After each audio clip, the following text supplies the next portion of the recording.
Mesdames et messieurs, bonjour et bienvenue dans ce nouvel épisode. Aujourd'hui, nous allons parler de l'impact de la communication médiatique sur le développement durable et la sensibilisation environnementale. Pour en discuter, j'ai le plaisir d'inviter M. Nyasenbe Adri Dibaba, directeur national des radios rurales au Togo. M. Nyasenbe, merci beaucoup d'avoir accepté notre invitation. J'ai le plaisir de nous inviter dans notre émission aujourd'hui. Je vous remercie. Je commencerai par remercier la Fondation qui nous a permis, la Fondation OCP, qui nous a permis d'être ici au Maroc et donc de nous présenter aisément ici au Polycenta. Et merci à vous, M. Ouini Ahmed, qui nous donnait l'occasion de jouer un autre rôle, puisque d'habitude, je suis juste derrière en train de poser des questions. Aujourd'hui, je suis dans l'exercice de répondre aux questions et espère être à la hauteur. Merci beaucoup, ça me fait un plaisir d'avoir une figure du paysage médiatique togolais ici au Maroc à interviewer. Donc j'aimerais tout d'abord, avant de rentrer dans le vif du sujet, parler de votre propre parcours professionnel, comment vous êtes retrouvé dans ce secteur-là, et particulièrement à partir de comment il est né votre intérêt pour la sensibilisation environnementale à travers les médias et la communication. Je vous remercie à nouveau. Je me prénomme Adri Dibaba Makpira et il y a Joseph dans mes prénoms et puis mon nom c'est Nyasenbe. Je suis journaliste de métier mais de formation aussi auquel s'ajoute une formation initiale qui était au départ la formation à l'université de Lomé qui s'appelait Université du Bénin. Et donc, au sortir de ma formation à l'université, nous avons eu l'opportunité de rentrer d'abord en frappant aux portes. Donc, c'est la porte de la communication et des médias qui m'a été ouverte la première. Mais sur la base du fait que déjà au lycée, j'écrivais des articles dans un journal, le journal du lycée de notre lycée qui s'appelait le journal Kivé, l'Aurore, le lever du jour, à Sokodé, une ville située au centre du pays. Donc dans ce journal, j'ai publié des articles, notamment sur la crise de l'OUA en 1982, la crise du Tchad en 1983, et puis sur des questions comme l'apartheid. Et donc, fort de cette petite ou de cette micro-expérience, nous sommes entrés dans le microcosme des médias et nous avons avancé normalement en assurant la tâche de reporter au quotidien, que ce soit pour l'actualité, mais aussi en faisant cet exercice que nous faisons aujourd'hui, mais dans le sens inverse. Et puis nous avons été formés, moi avec un certain nombre de collègues, moi à l'Institut français de presse, avec option communication politique, et puis nous avons continué. Nous sommes revenus, j'ai pris des galons, rédacteur en chef de la télévision du Togo, et en 2008, j'ai migré en ajoutant, vers les radios rurales, maintenant, cette fois directeur des radios rurales. Les radios rurales au Togo, et mon parcours, il s'arrête ainsi, mais maintenant, l'intérêt à la question de la communication environnementale en tant que telle, je ne peux pas le dire que je le pratique ou que j'ai un profil de journaliste de sensibilisation aux questions environnementales. Mais je développe un intérêt particulier pour les questions de l'environnement et du développement durable. Et j'ai suivi des cours, et je suis des cours, notamment les MOOC en ligne, pour être informé et aussi pouvoir donner des informations. Maintenant, donner des informations, puisque j'ai des structures, ça me permettrait d'abord que moi-même je sois informé sur ces questions-là, et qui devenaient des questions d'actualité, des questions de préoccupation planétaire. Et donc maintenant, pouvoir tout au moins connaître, m'approprier ces concepts-là et aller vers les radios rurales, qui sont au Togo des radios initiées par l'État en direction des collectivités locales. Elles sont implantées en des milieux qu'on peut dire ruraux, mais en tout cas dans des milieux pour servir les collectivités locales, le milieu rural. Donc, produire de l'information locale et la diffuser. Et avec cette particularité que il y a une forte dose d'utilisation des langues nationales. Voilà un peu l'esprit, si je peux ainsi dire, comme réponse à votre première question, présentation personnelle et intérêt vers ces questions-là. En disant que vous avez été un peu autodidacte sur les questions de développement durable, parce qu'il y a aussi un intérêt au sein des populations pour s'intéresser à ces sujets qui les concernent plus particulièrement dans leur vie quotidienne. Est-ce que vous pouvez nous dire quels sont aujourd'hui les enjeux de développement durable à partir de votre expérience sur le terrain et quels sont les enjeux aussi les défis relatifs à la sensibilisation environnementale auprès de populations-là par l'usage des médias justement à travers les radios rurales ou ce qu'on appelle les radios communautaires dans d'autres pays. Merci. D'abord, la question du développement durable. Il vous viendra à l'esprit que le développement a commencé dans un sens plus ou moins linéaire, parce que c'était l'accumulation ou la croissance économique qui était mise en jeu, et donc tout développement était dans ce sens unique. Mais ça s'est fait presque au détriment de l'environnement et donc créant des inégalités sociales.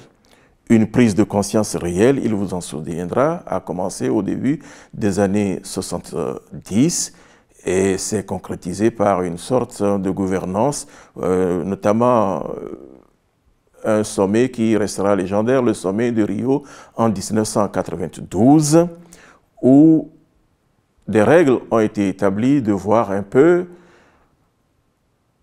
d'aller vers un développement plus équilibré qui, tout en poursuivant un développement, une croissance économique, tienne compte de l'environnement, donc un développement vertueux, qui prenne donc en compte la croissance économique, qui respecte l'environnement et qui réduit les inégalités sociales. Comme tel, on est arrivé des OMD en 2000, objectif mondial de développement en 2000 jusqu'en 2015, où on a eu le développement durable avec 17 objectifs qui ont été prédéfinis allant de la réduction de la pauvreté, de la lutte contre la malnutrition, de l'amélioration de l'accès aux services de base en matière de santé, en matière d'eau, en matière d'énergie, en matière d'éducation, ainsi de suite, la lutte contre les changements climatiques, habitat décent. Ça devient ainsi des préoccupations planétaires qui concernent à la fois la haute sphère, mais aussi les communautés rurales. Nos communautés rurales, qui sont des populations dont les activités reposent principalement sur des activités rurales. Donc, qui tirent l'essentiel de leur vie de l'environnement, de la nature, qui la transforme, donc l'agriculture, l'élevage, un certain nombre de choses, et qui se trouveraient certainement perturbées par les conséquences de cette croissance ou de ce développement à visage unique ou de ce développement linéaire. Et donc cette prise de conscience à partir du fait que on commençait par observer des phénomènes comme des changements climatiques et donc, comme je le dis, qui perturbent le quotidien de nos populations. Aujourd'hui, on ne peut plus parler de l'agriculture sans véritablement faire référence au changement climatique. Et donc, le développement durable est devenu un enjeu et particulièrement, qui intéresse particulièrement nos populations qui ont seulement qui tirent leurs ressources de l'environnement. Alors, il y a donc nécessité que des informations leur soient apportées pour qu'elles puissent être au même niveau que d'autres qui ont le bénéfice de l'information au plan à travers les institutions. Donc le rôle des médias, c'est de porter ces informations-là, et les médias ont un rôle crucial de porter ces informations-là vers le public, partager cette prise de conscience, mais également toutes les mesures, toutes les dispositions, toutes les décisions, toute la gouvernance qui se fait au niveau institutionnel, que ce soit au niveau des institutions internationales, au niveau des États et au niveau qui pourrait se répercuter et devrait se répercuter au niveau local. Et donc pour promouvoir ainsi le développement durable local. Donc ce rôle des médias est extrêmement important, informer, mais aussi peut aider ou constitue des éléments d'aide à la décision. Parce que l'information arrivant aux populations permet de remonter tout au moins, ou de donner cette information et de mettre au même niveau d'information les populations. On ne peut donc pas évoluer comme tel sans les médias, que soit le média, qu'il soit la télévision, qu'il soit la radio, qu'il soit la presse, qu'il soit aujourd'hui les réseaux sociaux. Et comme on le dit, l'information est un pouvoir. L'information est un pouvoir, de pouvoir donc établir cette relation avec la population et les décideurs. Mais allant précisément vers nos populations, cela permet effectivement de se prémunir, de voir quelle est l'attitude possible qui peut être adoptée par l'information sur les changements climatiques, sur la biodiversité, sur la protection de l'environnement, pour que les services, que les activités ne soient pas aussi déréglées, parce qu'aujourd'hui, effectivement, nos activités, nos populations ne savent plus à quel moment vient la saison, à quel moment il faut semer, à quel moment, quelle spéculation il faut avoir. Et donc, l'information est portée à travers nos radios, mais aussi elle a la capacité de pouvoir donner cela en la langue locale pour que les populations puissent mieux comprendre. Donc en fait, les médias sont des outils d'aide à la décision pour les communautés locales et rurales, mais aussi ils permettent de véhiculer les informations en relation avec le développement durable qui se décident à plus haut niveau. Est-ce que vous pouvez nous donner des exemples tangibles de campagnes, des campagnes ou des programmes de communication, et quelle est leur influence sur les comportements et les attitudes des populations, des données tangibles? Il vous souviendra qu'il y a eu une pandémie planétaire qui s'est appelée la Covid-19, et chez nous, les radios rurales ont été d'une grande importance en véhiculant d'abord des informations sur la maladie elle-même, en véhiculant les attitudes qui sont prescrites pour éviter cette maladie, pour se prémunir de cette maladie, mais aussi pour sa propagation. Et les radios rurales, communautaires, en tout cas toutes les radios de proximité, ont joué un rôle extrêmement important dans la dissémination de cette information, donc dans la lutte contre cette maladie, et même jusqu'à la vaccination, puisque la vaccination a permis de pouvoir stopper à un niveau et de revenir à un niveau normal sur cette pandémie. C'est un exemple. il y a des exemples liés à la lutte contre des maladies liées aux animaux, notamment la grippe aviaire, qui a sévi pendant un certain moment ou un certain temps, et sur lesquels les populations, les radios rurales et communautaires ont beaucoup communiqué à travers les techniciens en la matière, les techniciens de santé en la matière. Il y a eu des cas sur les maladies infantiles, les maladies materno-infantiles, sur lesquelles on communique beaucoup. Des cas de protection de l'environnement. Au Togo, par exemple, depuis 1977, le Togo avait institué une journée de l'arbre. Mais depuis 2021, cette journée de l'arbre a changé d'échelle. Ce n'est plus une journée unique où on plante un arbre, mais c'est une saison, une période, toute la saison. Au moment des pluies, il faut planter les arbres avec objectif 1 milliard d'arbres d'ici 2030. Et en la matière, les radios rurales sont des chevilles ouvrières pour expliquer pourquoi est-ce qu'il faut planter des arbres, parce que les arbres constituent des poumons qui stockent le gaz carbonique responsable du changement climatique ou des dérèglements climatiques. On évoque également, enfin, on travaille également, les radios rurales travaillent localement à valoriser des produits avec des ONG sur le terrain, et ce partenariat-là, localement, est bien souvent un partenariat très actif, qui aboutit à de bons résultats. Par exemple, transformer, en tout cas organiser par exemple des coopératives avec l'appui de certains partenaires.